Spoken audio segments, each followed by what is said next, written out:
Referido a desnutrición ou posible desnutrición, temos unha queixa en marcha presentada pero fai 2 semanas.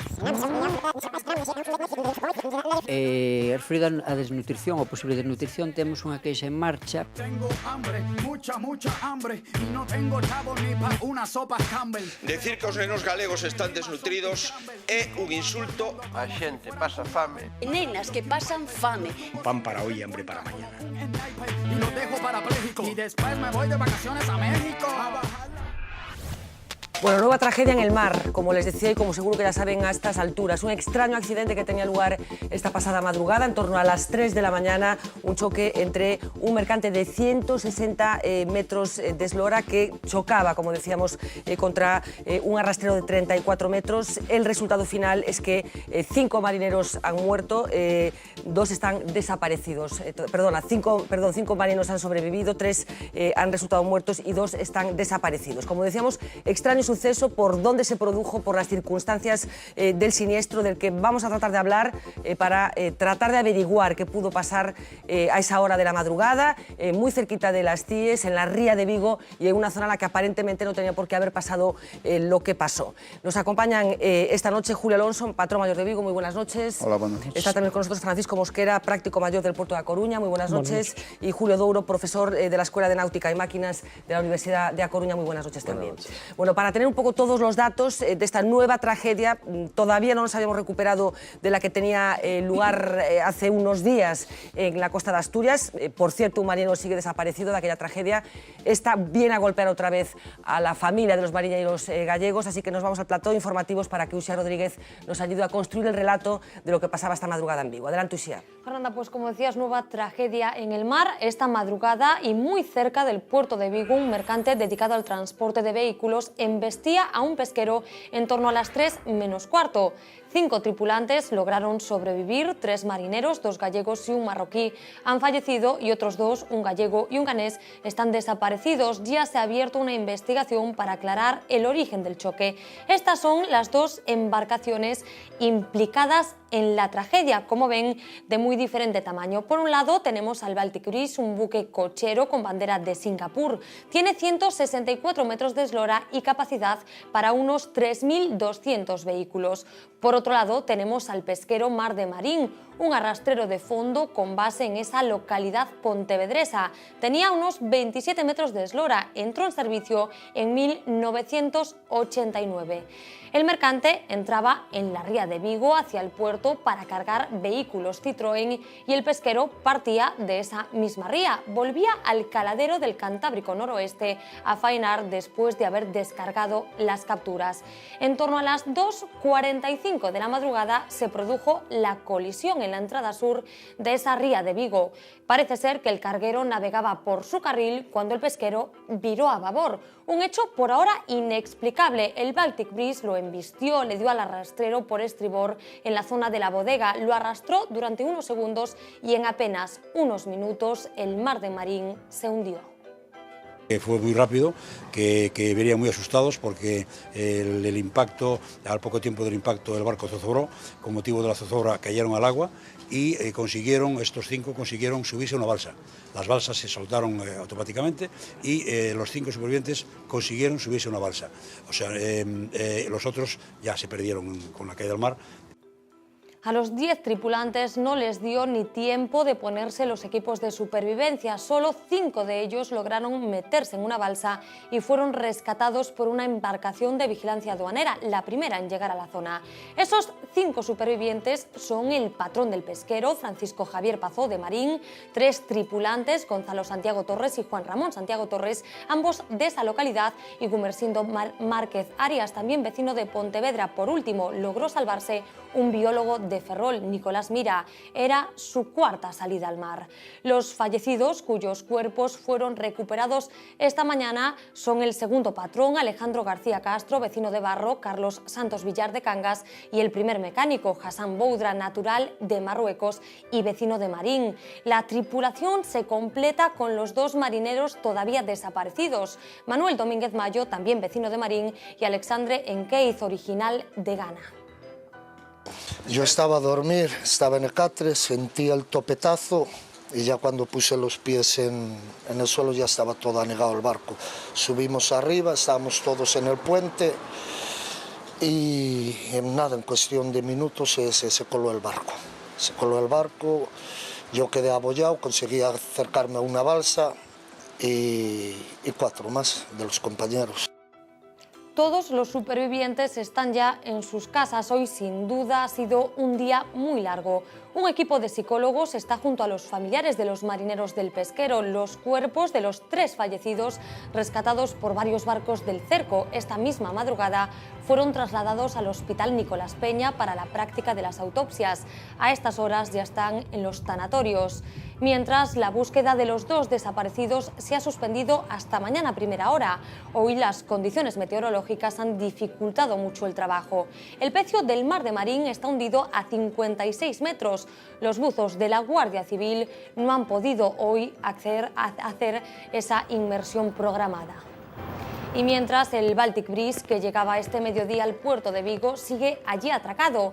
Un equipo de buzos lo ha inspeccionado para hacer una valoración de los daños. Una delegación de la Comisión de Investigación se ha subido a bordo para examinar el buque e interrogar a todos sus tripulantes. Todos salieron ilesos. Otra tragedia en el mar, Fernanda, y otra vez inexplicable. Bueno, pues efectivamente, pocos días después, el 10 de marzo, era cuando naufragaba ese barco, el Santa Ana, con 8 fallecidos y, como les contaba antes, uno de ellos, uno de los desaparecidos, sigue sin ser rescatado todavía, uno de los gallegos, precisamente, que viajaba, que trabajaba a bordo de ese Santa Ana. Julio Alonso, ¿qué pasó? Vamos a ver, ¿qué pasó? É dicir, o acaba de explicar perfectamente a túa compañera, é dicir, aquí na entrada e na salida da ría hai unhas autopistas, unhas carreteras, como lle queiramos chamar, que son unhas zonas onde entran estes grandes barcos, os mercantes sobre todo, que é unha zona restringida para a pesca, é unha zona que é unha zona de seguridade para eles. Inexplicablemente, o que non se sabe é como o pesquero se pudo meter aí, é dicir, non se sabe. Nos no que nos basamos, no que sabemos é que 3/4 de milla aproximadamente antes do impacto, o Mar de Marín estaba falando, o patrón de costa, estaba falando con Vigo Tráfico e lle estaba dicindo que estaba entrando un mercante e Vigo Tráfico lle estaba respondendo de que lle dera estribor, que estaba mal. Entonces, o que nadie sabe é por que motivo que se mira na trayectoria do ais do barco, por que ese viraje hacia babor, todo o contrario do que tiña que facer. Entonces, claro, o que non se pode explicar é o que, é dicir, non estamos en unha hipótese de que pasou, eso está grabado no ais. Claro. Entonces, o que fixo o Mar de Marín sábese e o que fixo o Balti sábese, é dicir, o Mar de Marín meteuse debaixo da proa. Na túa experiencia, levas moitos anos nestas historias, estás especialmente sorprendido por este accidente especialmente raro ou este tipo de situacións de accidentes, de erros humanos, ou é especialmente raro que aconteceu esta noite? Hoxe en día os barcos de pesca levamos unha cantidad de aparatos que en vez de barcos aparecemos avión, realmente. O sea, levamos uns tipos sofisticados de navegación moi bons e son moi fiables. Pero de todo depende o home, de todo depende o ser humano. Entonces, en ese momento, a última reacción, o último intento eres ti, o patrón, que antes que decidir doulle a babor ou doulle a estribor, ou se se ocurre dicir vou pasar pola proa, a maniobra que sea. Entonces, de pouco nos vale tanta tecnología se o mellor resulta que no puente do barco, en vez de ir un home ou 2, tirían que ir 3 ou 4 como antiguamente.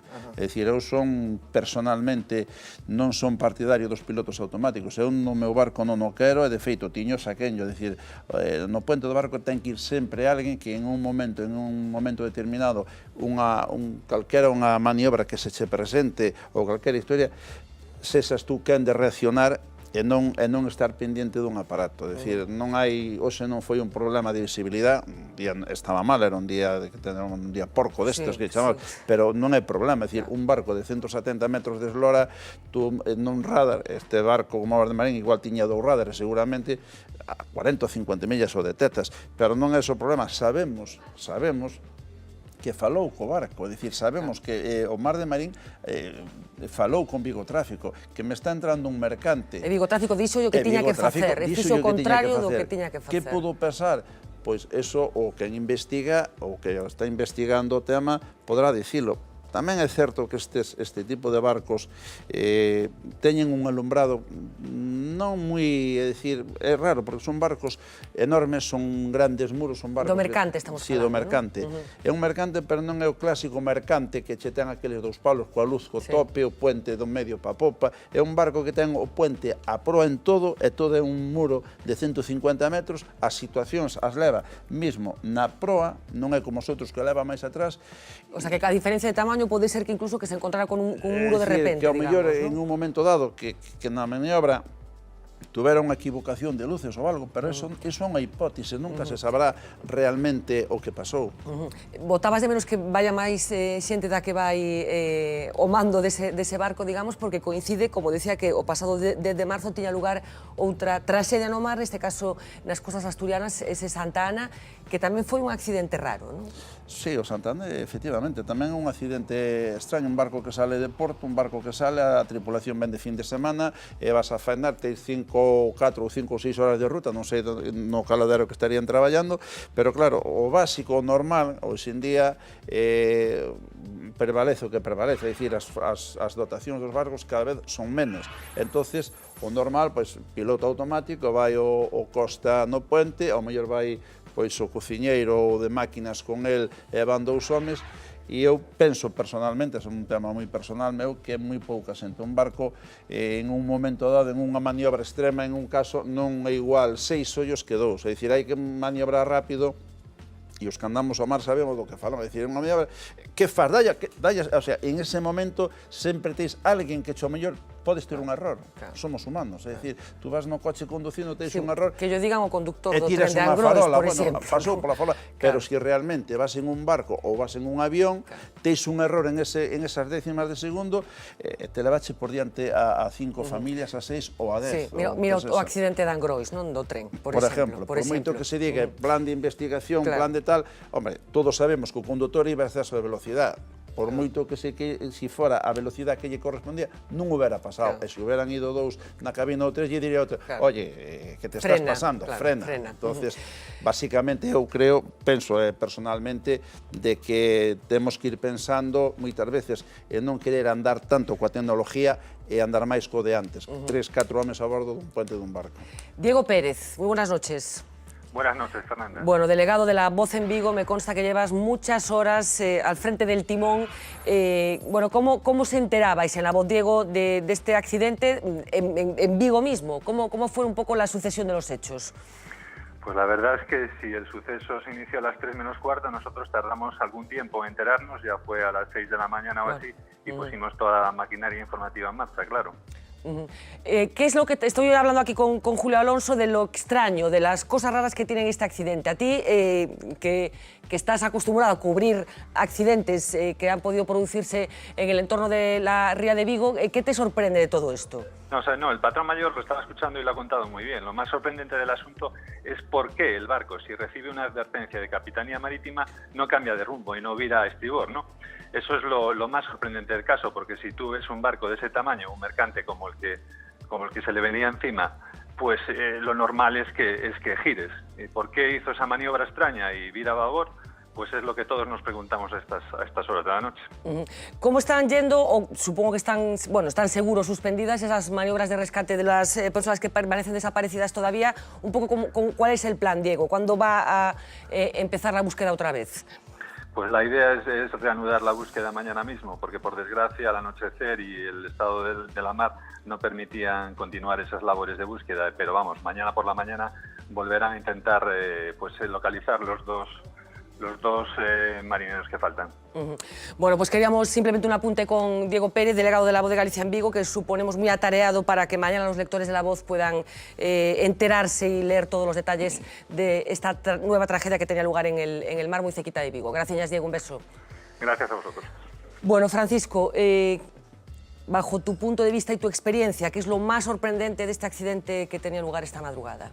Bien, desde mi punto de vista, suscribo totalmente las palabras de Julio en el sentido que llevamos muchos años que la tecnología está intentando superar a las personas en los barcos, y la tecnología tiene unos límites. Los límites los pone la misma reacción de la gente. Uno no es capaz de reaccionar ante una situación mirando un radar o mirando un ICE o mirando una carta electrónica como si tuviese gente que le está avisando, ten cuidado que por estribor hay un barco, ten cuidado que por babor hay otro, y las tripulaciones están reduciéndose cada vez más. Cada vez va menos gente en los barcos, nosotros lo vemos aquí en Coruña con las tripulaciones que vienen en los barcos aquí a Coruña, que hay barcos que llegan con 4 o 5 tripulantes después de haberse pasado 2 días o 3 días dando golpes y malos tiempos en Vizcaya, llegan a Coruña cansados y tal, y aún así tienen que trabajar y salir otra vez a la noche a la mar. Antes había tripulaciones que podías trabajar a guardias, dar tiempo a la gente que descansase y mucha más seguridad. Ahora nos basamos más en que el barco tiene una carta, tiene un buen radar y ya lo dejas todo. En los puentes hay unos sillones perfectos, cómodos para sentarse y ver los instrumentos, pero que a la vez te permiten que el sueño te coja y te quedes. Ha habido accidentes pues hace muchos años ya de gente que se ha dormido y al final ha acabado encallando en la costa o se ha hundido. Contaba antes que este viraje extraño que se produce, que en lugar de ir hacia estribor vira hacia babor, pero que decía que ocurrió un accidente similar, ¿no? Hace unos años. Sí, hace unos años hubo un incidente no tan similar a este, en el sentido de que los dos barcos entraban hacia Coruña y el pesquero cayó a estribor y no le dio el tiempo al mercante de evitarlo y lo arrolló. También el barco se hundió, se recuperó después, desgraciadamente murió una persona y también fue inexplicable. El patrón tampoco supo explicar por qué había caído a estribor. Él pensó que no venía nadie cuando el otro barco estaba entrando en la Coruña. ¿Pero es posible no verlo? O sea, ¿es posible ese despiste? En el caso de Coruña la situación de visibilidad no era muy buena. De noche, todo lo que es la intensidad lumínica de La Coruña, claro, porque tenemos que darnos cuenta de que cuando uno entra a un puerto, claro, a lo que se enfrenta es al puerto, claro, a la luz de la ciudad. Claro. Que ciega, ¿no? Que ciega, claro, un poco la visibilidad. En este caso del pesquero, puede ser también que el mercante no haya visto el pesquero venir por la banda de babor, o al verlo venir por babor pensó que venía libre, pero en el accidente de Coruña concretamente era un día con una neblina que brilla con la luz, y parece ser que esa fue una de las causas por las que el patrón no vio el mercante entrando, cayó a estribor y vino el accidente. Son cosas que en principio inexplicables, porque normalmente en la mar tenemos que andar con todos los ojos posibles, porque no es lo mismo que en una carretera en donde tenemos unas líneas, unas franjas que nos delimitan los carriles. Es más inconcreto todo. Aunque ¿no? Julio llamaba autopistas, y se llaman así, autopistas, sí, líneas de separación de tráfico, sí, no están marcadas sobre el mar. Esas son unas líneas imaginarias. Claro. Uno no ve exactamente si ha pasado la línea continua o no, como el cielo, un poco como los aviones. Uno no ve esa línea por donde tiene que seguir. Y entonces tenemos que tener, si no 2 ojos, 4 o 6 o 26.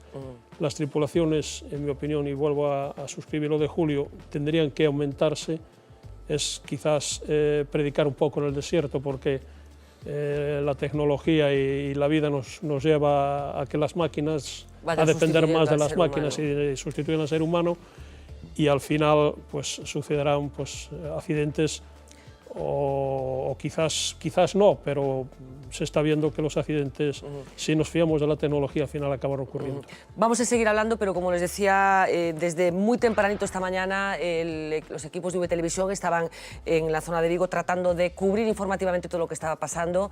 Es el caso de Viviana Villaverde, nuestra compañera, que nos va a hacer un relato de esta jornada tan dura que hoy se vivía en la zona de Vigo. A las 10:30 de la mañana llegaba al puerto de Vigo el carguero contra el que impactó el mar de Marín. Los 160 metros de eslora del Baltic Breeze fueron determinantes frente al pesquero gallego de 27 metros. El pesquero hizo una maniobra extraña que le giró o le viró a babor, le dio estribor, y el mercante que le embistió a la altura de la bodega y que en unos 3 minutos más o menos se hundió el barco. El naufragio se produjo a las 2:45 de la madrugada en la zona sur de Cies. El carguero entraba en el puerto con vehículos y el pesquero salía tras descargar la captura. Partió de nuevo al caladero y en la isla sur de Cies, cuando salía por el canal de navegación, pues colisionó con el mercante. Los 5 supervivientes del Mar de Marín relataron que el pesquero se hundió en el acto. Fue muy rápido, que venían muy asustados porque el impacto, al poco tiempo del impacto, el barco zozobró, con motivo de la zozobra cayeron al agua y estos 5 consiguieron subirse a una balsa. El relato de los supervivientes será clave para esclarecer lo sucedido. Una comisión de investigación de accidentes marítimos supervisó esta mañana el carguero y tomó declaración a la tripulación del buque con bandera de Singapur. En paralelo, el juzgado de Vigo ha abierto una investigación judicial sobre lo ocurrido. El operativo de rescate está centrado en la zona del siniestro, donde permanece el pesquero a 57 metros de profundidad. Estáse buscando co radio de acción que dan os helicópteros en toda esta zona. Pois teñen as corrientes marítimas, poden salir para fora, pero estáse buscando por toda a zona onde posiblemente poderán aparecer.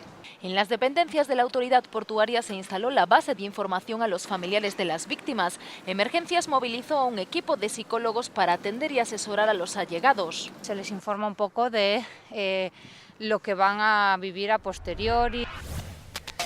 Bueno, Julio Douro, se hablaba aquí de un exceso de confianza en la tecnología, tanto por parte de Julio como por parte de Francisco, que yo no sé si suscribes tú. Totalmente de acuerdo con lo que se ha dicho aquí. Entiendo que es un poco prematuro tratar de sacar algunas conclusiones, pero sí, hay un exceso de confianza en la tecnología. Trae consigo, como bien comentaban, una reducción de tripulaciones, que su primer efecto inmediato sería la fatiga, principal factor de riesgo en este sector, e incluso la multifuncionalidad, ¿no? Somos menos, hay que hacer lo mismo, hay que hacer más cosas, ¿no? Así vemos, bueno, pues al cocinero echando una mano en la maniobra, que no es la persona igual apropiada. Y bueno, en esa espiral nos encontramos, sí, estoy de acuerdo. Julio, el hundimiento se produce en pocos minutos, ¿no? Según... 3 minutos máximo. Lo acaban de corroborar el propio patrón de pesca, es decir, que cuando saltó del camarote ya estaba el barco anegado de agua. Es decir, lo realmente, en este caso, la gran suerte es cómo hay 5 vivos, porque la fricción de semejante mole flotante contra un barquito en esa... Es que se lo come, ¿no? Claro, es que se lo come, es decir, lo normal sería, pues por suerte, que se han salvado 5 y ojalá fuesen los 10 los que se salvaron. Pero, dicho esto, la colisión es brutal, sí es brutal. Entonces el barco sale despedido, salen 5, la balsa afortunadamente salen para arriba porque el barco se cola de popa y de babor, la balsa al llegar el barco a los 5 o 6 metros de profundidad suelta la zafa hidrostática, sale la balsa y los 5 que le coincidió fueron los primeros que subieron al barco y se salvaron. Los otros 3 que cogieron cerqueros de la zona que andaban por allí, que ya se desplazaron rápidamente porque estaban trabajando cenando de noche, escucharon ya por el canal 16 cuando estaba hablando Vigo Tráfico con el Mar de Marín y ya escucharon y automáticamente ya saltó la alarma. O sea, ya el patrón del barco, del pesquero, activó la alarma del GPS, y ya saltó la alarma y ya rápidamente ya se desplazaron los barcos a la zona.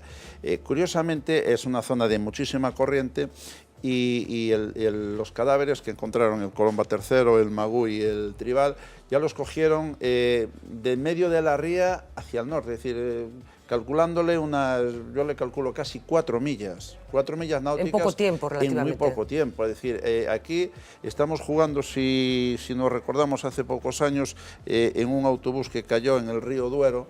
Pasaron 2 esclusas, los que conocemos la zona, se nos pone la carne de gallina de ver, en 4 días, a donde llegaron las puertas del autobús, a la playa de Corruedo. Es decir, cuando aparecieron por aquel entonces aquellos cadáveres de una gente extraña y esta gente, resulta que eran los del autobús.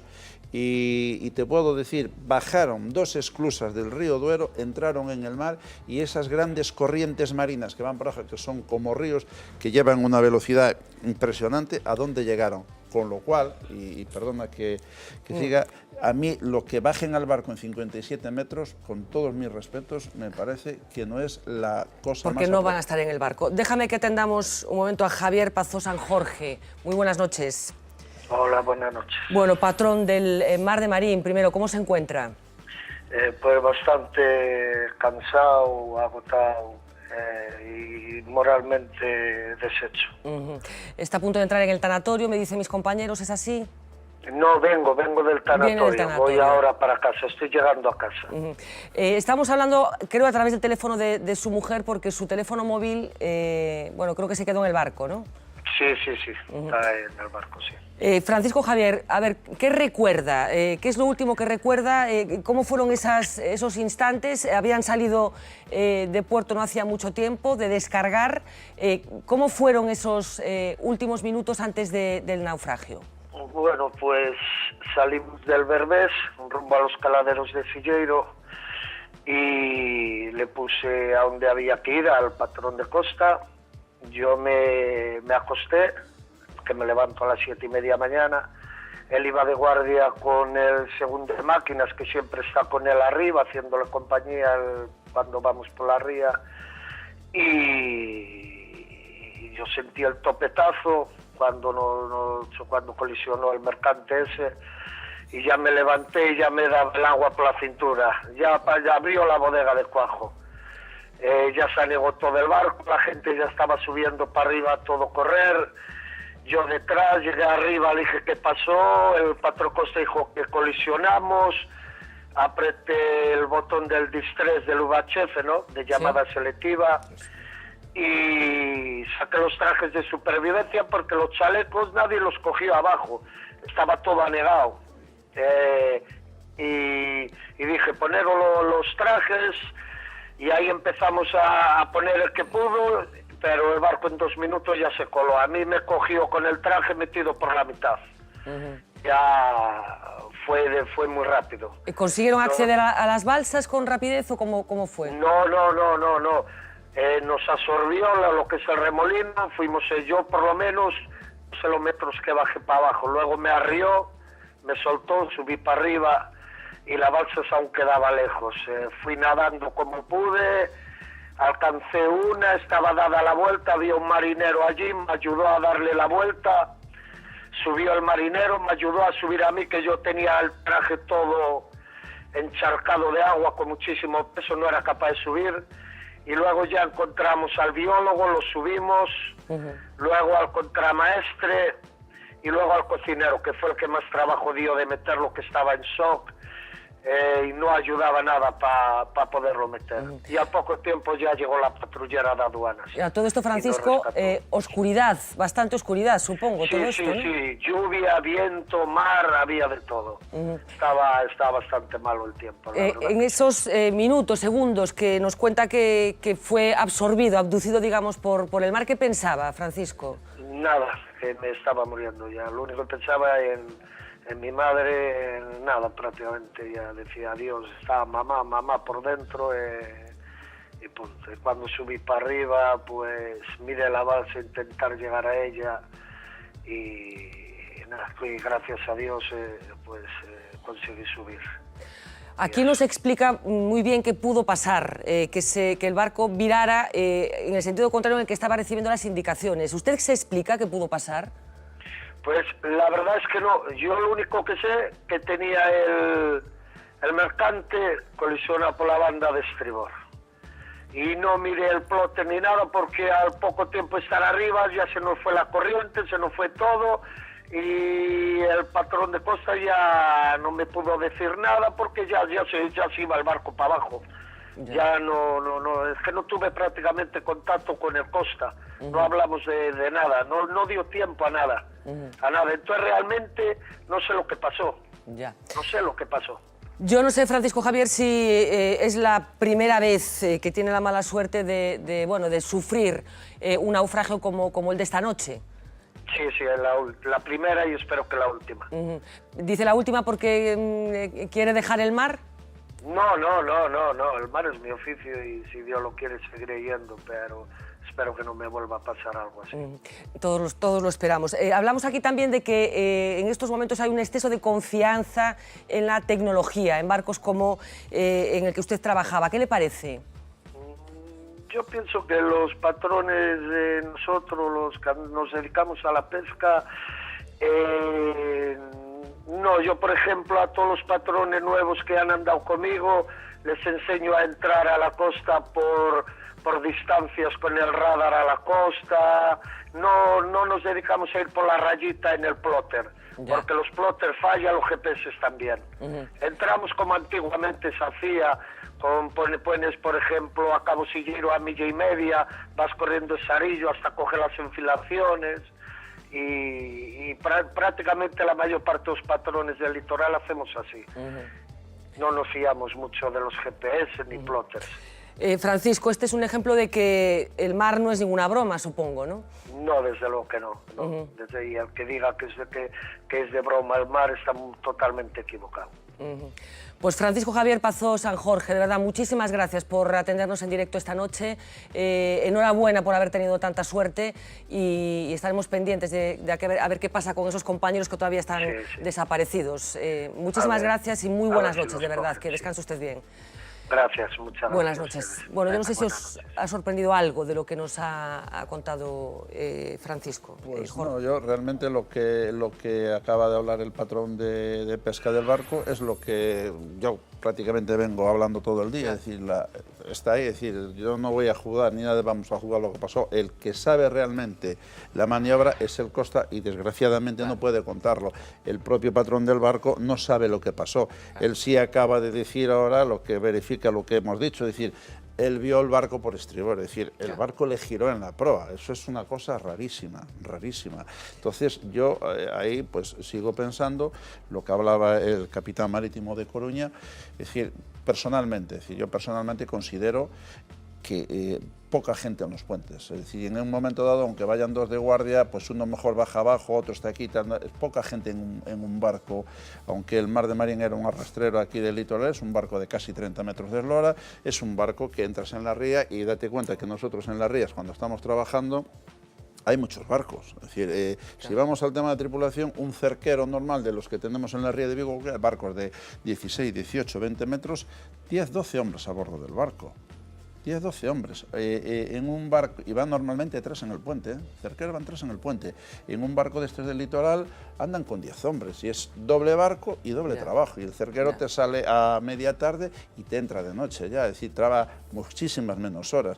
¿Qué pasa? Que hoy en día pues la cosa está como está, nosotros al mar vamos a ganar dinero y no nos es rentable llevar barcos con mucha gente, y hay cada vez, lo que comentaban aquí, metes más maquinaria, metes más cosas, te subvencionan una maquinilla por un ejemplo, $500.000 de euros, te subvencionan unos apartados y realmente no te subvencionan la seguridad social de 2 hombres o no te subvencionan el 25% del sueldo de 2 hombres, y yo como patrón de un barco necesito, digo, que andamos 4, joder, pues con 5 trabajaríamos mejor, pero claro, si a mí la administración me subvencionara el sueldo de esa quinta persona, pues iríamos mucho más holgados de trabajo, trabajaríamos más descansados y sería mejor.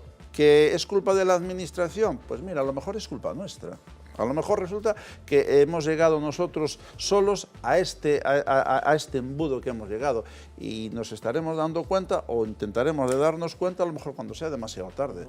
Y acaba de aprobar una ley ahora de tripulaciones mínimas, como me imagino que sabréis, que vamos... Y le hemos pedido a los marineros, es decir, no ha sido la administración que dijo, oye, esta es la ley que no, le hemos pedido nosotros. Yo represento en este momento una cofradía donde tengo unos socios y tengo que hacer lo que mis socios me pidan, con o sin razón. Que yo lo entienda o no lo entienda. Mi socio dice, mira, solicitamos esto, y digo, pues estamos locos, pero lo tienes que hacer. Bueno, deja un momentito porque estamos hablando de un momento siglo XXI, año 2014, con un desarrollo tecnológico del que estábamos hablando también ahora, que queríamos detallar un poco. Los barcos están aparentemente muy bien preparados, a veces puede ser una trampa, como se está apuntando aquí en esta mesa, pero queríamos detenernos en qué tipo de tecnología llevan este tipo de buques, y también detallar que la zona en la que se produce el accidente es una zona especialmente señalizada. No estamos hablando de mar abierto, sino de una zona en la que en teoría hay más control. Marina Carregato nos lo va a contar. Adelante, Marina. Pues Fernanda, fue en el año 2010 que el Consejo de Ministros aprobó un decreto en el que obligaba a todos los barcos grandes y pequeños con más de 15 metros a tener instalado el sistema de identificación automática, el conocido como el AIS. Él permite la identificación y seguimiento de buques desde otros barcos, aeronaves o desde la costa. Es el gran hermano del mar. De un modo gráfico, cuando un patrón mira la pantalla del AIS, ve la cartografía digitalizada actualizada de la zona y superpuestas imágenes de los barcos del entorno en tamaño proporcional con su rumbo, velocidad y posición. Pulsando sobre la figura es posible saber el nombre, dirección, velocidad o número de registro de cada uno de los buques. La comunicación se hace a través de una señal de radio VHF, lo que hace con que la información tarde algunos segundos en actualizarse. Pero el ICE no es el único sistema de seguridad y localización que llevan estos buques. Tienen también dos radares. El radar detecta todo lo que está por encima del nivel del agua, pero no identifica qué es cada cosa. Así que sí tiene una gran ventaja, que es que la información es más precisa que en el AES, ya que se actualiza en el momento real. A esto hay que sumar también las señales luminosas. Cada barco tiene su propia luz de navegación que hace con que también sea visible por los demás buques. Y para los que estamos acostumbrados a andar en coche, nos preguntamos por la bocina. En los barcos sí existe y es una sirena que se podría activar en el caso de que uno de los buques detectase que el otro navegaba de forma peligrosa en su dirección. No fue el caso, ya que al parecer el rumbo era correcto y fue una maniobra de último momento lo que causó el accidente. Lo mismo decimos para la torre de control. También podrían haber avisado a los buques del peligro, pero no lo pueden prever en casos como este, en el que el movimiento improvisado es lo que causa la tragedia. No podemos dejar de mencionar, por supuesto, al capitán y a los demás tripulantes, porque aunque toda esta información esté disponible, tiene que ser la persona, el marinero, el que la vea, la interprete y actúe en consecuencia. Fernanda. Pues gracias, Marina. Julio Douro, no es un problema de tecnología en lo que compete a los barcos, ¿no?, que están en estos momentos bien dotados desde el punto de vista tecnológico, ¿no? Bueno, en eso se estuvo en la OMI, la Organización Marítima Internacional, que por cierto este año le cumple el principal convenio, el SOLAS, convenio para la seguridad de la vida humana en el mar, cumple 100 años. Y en eso estuvieron, pues eso, de los 100, casi 90, hasta que se dieron cuenta que con tanto avance tecnológico, si le fallaba el factor humano no se iba a ningún sitio, ¿no? Entonces últimamente se está trabajando en ese tema, ya hay un convenio internacional sobre formación para la gente de mar que se está poniendo en marcha en la pesca también. Y bueno, pues eso, entiendo que se han dado cuenta que no puede ir la tecnología desparejada del factor humano. Porque, Julio, hablábamos de ese otro accidente tan reciente, el del Santa Ana, en el que parece que podrían confluir circunstancias parecidas, ¿no? También un accidente raro, recién salidos de puerto, que acaba estrellándose, digamos, contra la costa en un día bueno para la mar. Parece que podría haber pasado algo parecido, ¿no?, de exceso de confianza en la tecnología. Exceso de confianza, falta de personal en el puente, iba solamente, creo que iba solamente una persona. Para mí me parece inaceptable solo una persona en un puente, por supuesto. ¿Y esto no tiene ninguna repercusión? O sea, depende, no hay nada obligatorio, digamos, de un número de personas mínima que tenga que ir en el puente. Depende del patrón, digamos, o del...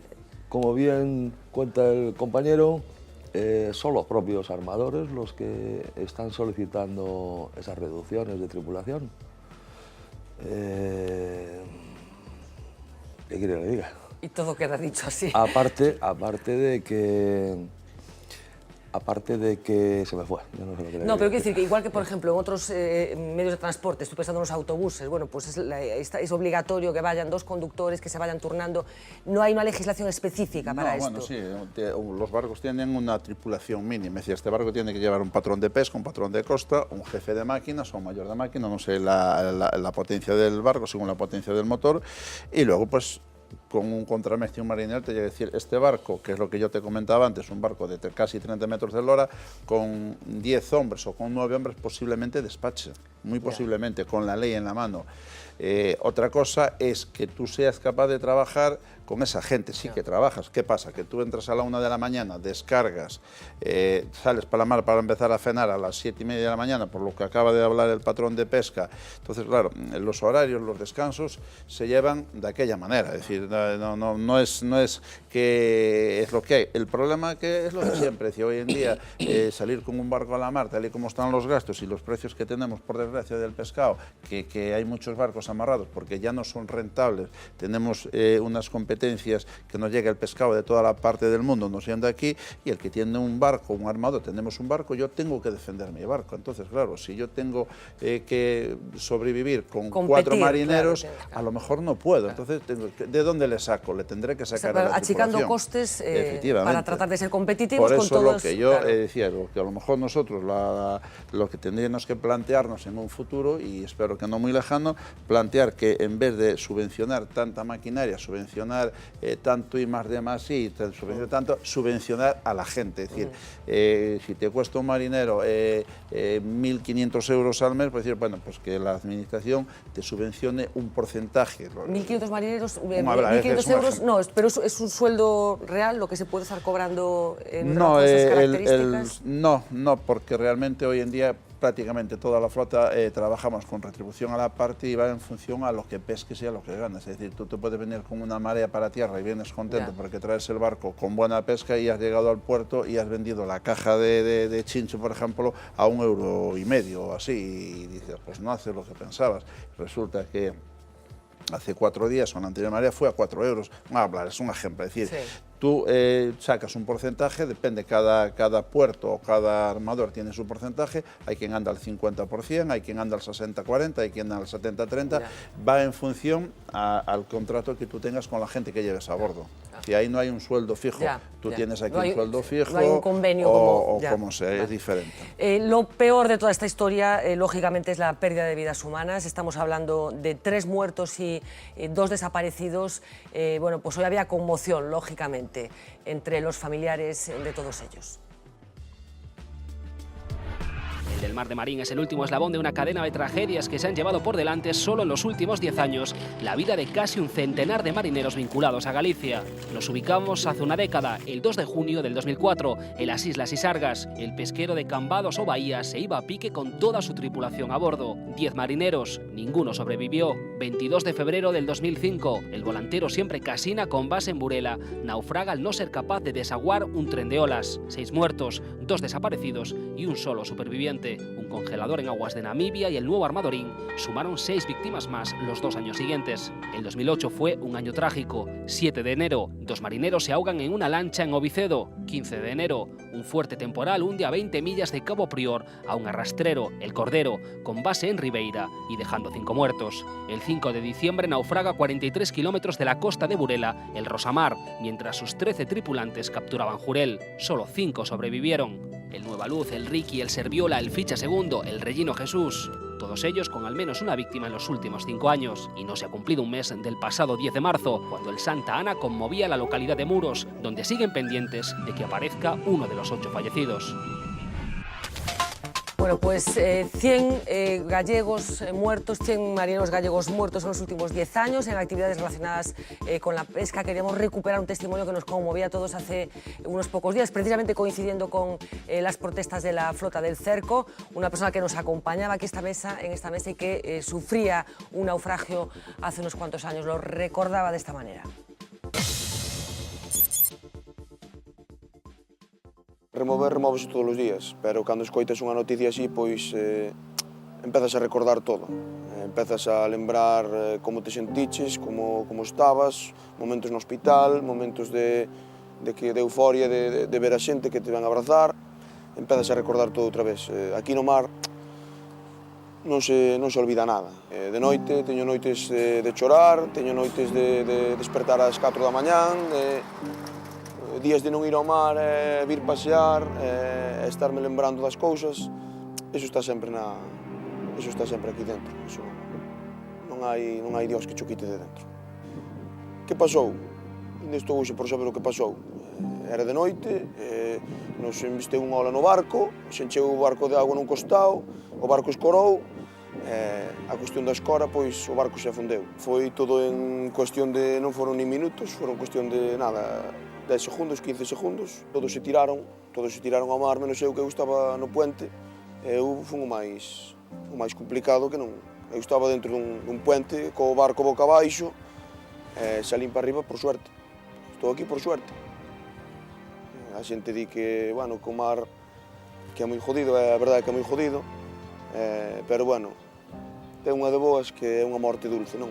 Son canto aguanta a respiración, non é canto aguanta a respiración. É canto eres capaz de abrir a boca para non tragar auga. Estás debaixo do mar, eu fui para arriba tragando auga, cheguei arriba, tiña máis auga dentro do corpo que a mí me parecía.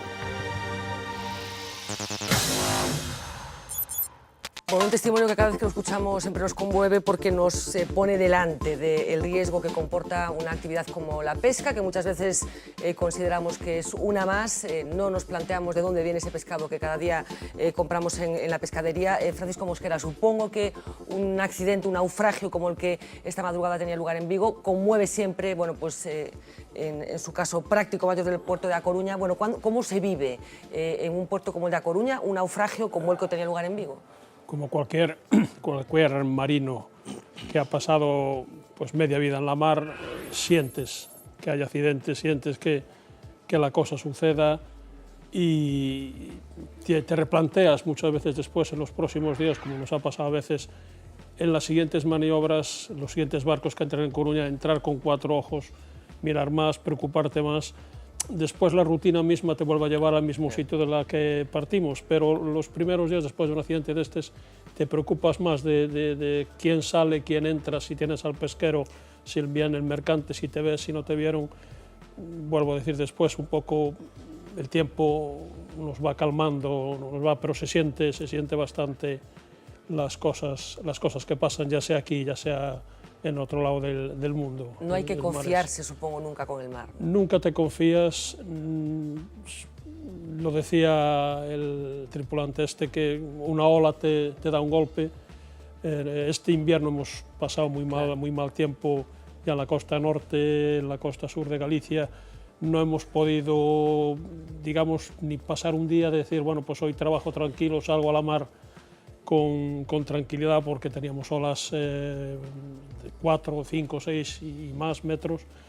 Y entonces la mar es lo que decíamos, la mar puede venir por cualquier lado, no tiene un tiralíneas, claro. Las olas no vienen siempre en la misma dirección, las olas vienen según les cuadra. Es imprevisible. Son imprevisibles, ¿no? Y tanto a nosotros que trabajamos cerca de la costa como los pesqueros que tienen que salir afuera se tienen que enfrentar a unas circunstancias que realmente, como bien decías antes, y dicen que el pescado es caro. Exactamente. Que muchas veces pensamos, vamos al mercado, compramos el pescado, pero no sabemos lo que ha costado. Lo que hay detrás, de ese pescado que compramos. Yo, Julio, escuchando testimonios como el de Alfeirán, que acabamos de escuchar, no sé qué sientes, qué sentimientos te provoca. Bueno, primero el testimonio, el Bahía era de Vigo, que no era de Cambados, era de Vigo, era muy amigo mío, el armador, el que murió hace ahora en el mes de junio, 10 años, sí. Casualmente. Fue una pérdida muy dura para nosotros, el tema del Bahía. De ahí se abrió una pequeña espoleta de la seguridad de los barcos. Hoy en día los barcos no son como los de antes. Hoy en día yo creo que nos sentimos muchas veces engañados de lo que nos mandan a la mar. Muchos barcos están en la mar y los que somos marineros nos vemos un barco y decimos, cómo tiene estabilidad este barco. Como tú puedes ver en un astillero, como puedes ver un barco, por ejemplo, yo que sé, un Bernardo Alfagema, un barco, un clásico del año 40, el primer barco que se construyó en barreras de acero, con un calado de 6,50 m de obra viva y de obra muerta medio metro, y luego ves al costado un congelador de Malvinas con 2 metros de calado y 43 metros de alto. Es decir, ves unas burradas. ¿Cómo es posible que estos barcos tengan estabilidad?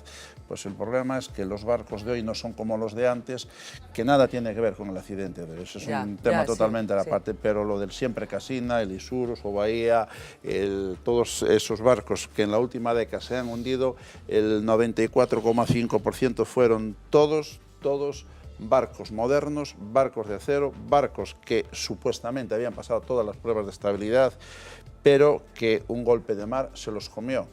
Y luego pues se nos obliga a la gente a hacer cursillos, se nos obliga a meter una serie de aparatos en el barco que no funcionan. Caso, yo llevo una década desde que fue del Bahía, porque me preocupó y me preocupa mucho este tema, denunciando que las balsas no flotan, las balsas salvavidas que llevan el barco no tienen flotabilidad positiva. No es el lugar ni el momento, pero sí lo digo, es decir, una balsa se va a fondo con el barco, depende única y exclusivamente de cómo el barco se hunda. Hoy que decías antes, ¿no? Este se hundió de forma que permitió utilizar exactamente, las balsas, porque la balsa es lleva una carcasa, como bien saben aquí, una carcasa redonda, y tiene una postura en el barco. Lleva una zafa hidrostática que a 3-4 metros de profundidad, con 2 atmósferas de presión, corta el gatillo y se abre la carcasa. Luego tiene una rabiza de 8 o 10 metros que cuando el barco se hunde para abajo, esa rabiza tira de una botella y se infla automáticamente.